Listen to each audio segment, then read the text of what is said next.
Strikeforce. Get it while it's hot. Allegedly that Nick Diaz failed to take a drug test, which really sucks. Don't know the reasoning behind it, but it would have been a great fight.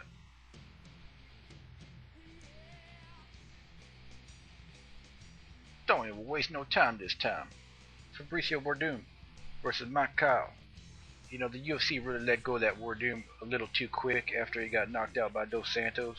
Werdum, when he don't have a gut, is one of the best jiu-jitsu guys in the heavyweight division in the world.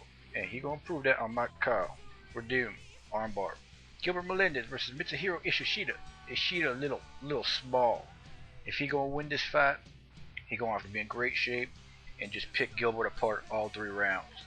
But I don't see that happening. Gilbert got the home court advantage. The home cage advantage. And I see Gilbert winning this fight by a decision. Alright, the fight I want to see, because I've been the only one giving this guy credit for the past year. And that's Gegard Mousasi. And you'd think I'd be able to pronounce his name right by now, but I can't tell you if the G is a J or a silent G, or if it's just a straight up S. He's Armenian, so give me shit. I wanted to see this fight go down in affliction, because Mousasi was the only 150 favorite. For some reason he moved to Strikeforce, and now he's like a 3-1 favorite. Renato Sobral. Everybody know what he can do. Everybody's seen what he can do. But Renato Sobral is running into a man that is going to dominate in the light heavyweight for the years to come. Really stupid to me. People think I bash UFC for no reason. I only bash it when they do stupid shit. And them not picking up this fight is blatant stupidity. They should have picked up this fight. It's good for a sport, and it would have introduced a lot of their fans to Gegard, who are going to win this fight probably by a knockout, first round. It's information age. You don't know about somebody or someone, you look them up. It's real easy. Learn how to spell Gegard Mousasi, put that shit in Yahoo or Google, and proceed to school yourself. It seems like I'm nut hugging, but I'll just try to bring this guy to the forefront so all the fans know. Not nut hugging, just giving this guy his credit. Gegard Mousasi, the crazy Armenian. People ask me all the time, Todd, what do you think about females in MMA? I think it's good. I think it's really good. If they chicks that's really willing to fight, and we all know they're willing to fight when they get in there and they train to fight, it's pretty damn exciting. Some of them got better techniques than some men fighters. I won't throw out any names, but a lot of these girls got good technique, and it's better than a lot of the men fighters when it comes to stand-up. They not most superior in the physical aspect, but they dial it down when it comes to the mental aspect, and they're really good, and they're really good for the sport. And I'm pretty sure this is going to be the first female main event. And Strikeforce, good job on that, because this guy's a chance of being a fight or not. A lot of people see Cyborg winning this, and a lot of people also said Cyborg is better looking than Gina Carano.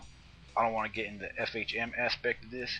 I'm not trying to make fun of these females, but one of my favorite parts of female MMA is watching them try to make weight. It's so cute. Gina Carano always missing weight, and like one time she almost had to get I think she did get butt naked to make weight, and that adds a whole different element to the sport. Hate it or love it, man. That you gotta love that part. That's awesome.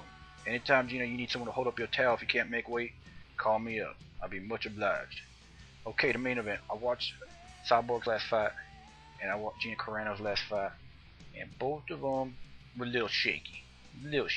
Especially Cyborg. I thought she would end that fight pretty quickly, because she looked like a damn machine. She looked like a machine with a haircut. She a definite athlete. I'm going with my instinct on this one. Going with my hunch. And you might say, Todd, you a Gina Carano nut hugger. That's why you're going for Gina Carano. No, that would only happen if Bristol Palin entered MMA, where I hug her ovaries so much that I picked her every fight. But I don't see Bristol Palin entering MMA. So I'm going to call this on my hunch, just like I called that Amir Sadallah fight on my hunch. And he ended up losing, and I was right.